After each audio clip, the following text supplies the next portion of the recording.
Hello everybody, CritCrab here with another story, this one about a 6.5 year long D&D campaign. Impressive, I know, and if that isn't impressive enough, they did it all in 4th edition. Jokes aside, this is the tale about how one player refuses to show up to, or even acknowledge the fact that their D&D campaign is ending, leaving the rest of the players lost and confused about how to move forward. Roll post.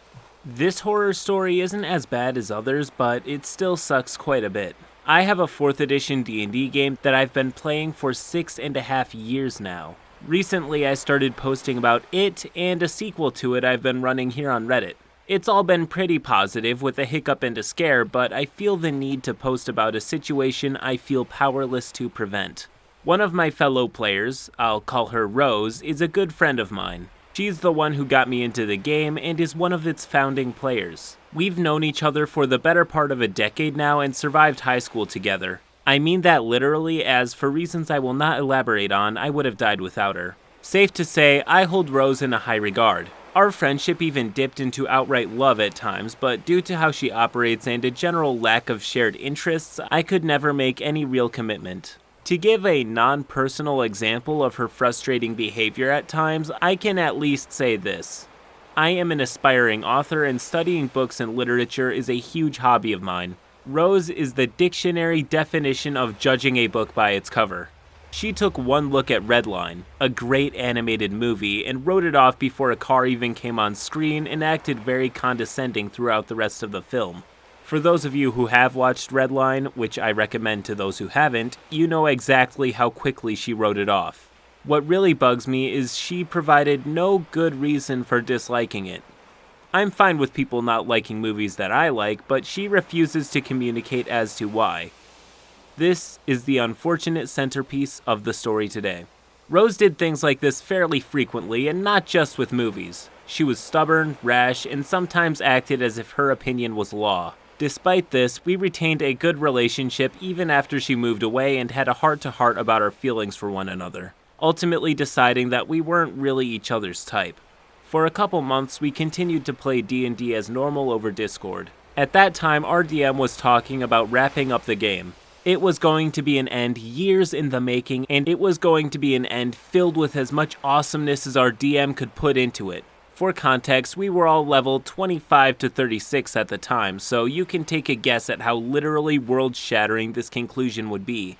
A lot of beef would be concluded too. You see, Rose's character, Eladra, hated the red dragon who killed her family above all else. That same dragon would be in the final battle, setting up a fight that was 6.5 years in the making.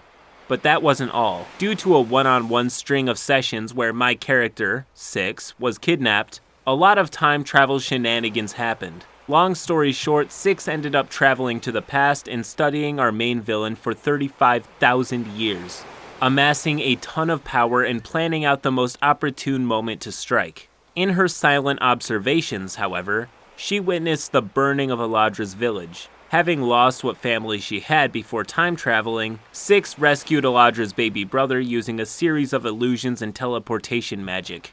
I wanted to set something up for Rose to enjoy and be shocked at. Eladra had so many cool story points centered around her now, so it's a real shame Rose just decided to cease. Around 2 months ago, Rose decided to stop coming to D&D. We all tried contacting her to no avail. She didn't respond until 2 weeks later when she said something about being busy with work but would make it at a later date. Then more radio silence. I even sent a message to her stressing that communication was important and if she couldn't make it to the rest of our games, to just tell us. Nothing. After 2 more weeks, we assumed she wasn't coming anymore. As soon as this was said, however, she instantly popped up as if out of panic. Rose even made it to another session and we got to play out Eladra's meeting with her little brother. She never elaborated on her situation, however, and I haven't heard a word from her since. The worst part about all of this, she popped up so quickly because throughout the entire month and a half she had been in constant contact with one of our players, meaning she was more than capable of finding time to write text messages to us explaining her situation. Yet she chose not to, leaving us confused and in the dark. Even the player she talked to frequently has no clue why, as Rose will just default to work being very, very busy and keep it very vague. And if that's the case, hey, that's the case. Work can be hard. But this? The issue here is that communication is key, and she clearly had enough time to communicate her situation, yet actively chose not to. It got to the point where we were extremely concerned and trying to get in contact with family members to know what was happening with her. Apparently, that prompted the constant communication with one of our players, but only topics far removed from D&D. She has a vast history of running from her problems, and I'm hurt that she's just ghosting us like this. Especially since now we're in the middle of the end fight and her character is pretty much relegated to the position of DM NPC. I don't know what the problem is. Me and our past? Something else entirely? Massive work complications? None of us know because she simply refuses to communicate these things. We haven't heard from Rose in a month now, and from what I hear, even communication to that specific player is limited. If I'm repeating things here, it's because I'm stressed and I don't know what to do about all of this. Rose has become a brick wall, and the person who can talk to her knows as well as I do that as soon as the D&D game is brought up, she chooses flight over fight. It hurts. We will never resolve anything like this, and only she will know what's up. I don't know. The game hasn't wrapped up quite yet, so there's still time to get Rose back in, but I'm not seeing a way to do that if she won't communicate. Perhaps I shouldn't even try. I love Rose, but lightning strike me if she's not a frustrating woman. Let me know what you think. Maybe random Reddit comments will help me put all of this into context and come up with a solution. End post. While it's safe to assume that none of us will ever know the real answer to why she won't show up, we can speculate. Keep in mind that what I'm about to say is not fact, but rather shots in the complete dark. Let's be real. 6.5 years is a long time. It can be really easy to become extremely emotionally attached to the world and your character in that time. And given that they've all been at it for over 6 years, I doubt that it's all just sudden work scheduling conflicts and whatnot. The end to something as big as a D&D campaign might be something she can't handle right now. To paraphrase a commenter, it sounds like she's not the best at communicating in general, and maybe facing the end of this campaign is something she doesn't feel ready for. So she's just shutting down. Kind of like if I can't see it, it can't see me mentality.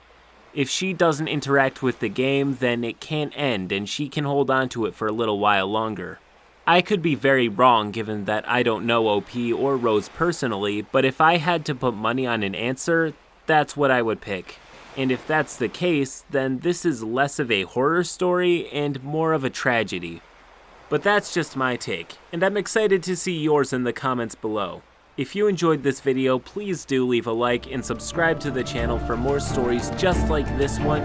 Till next time.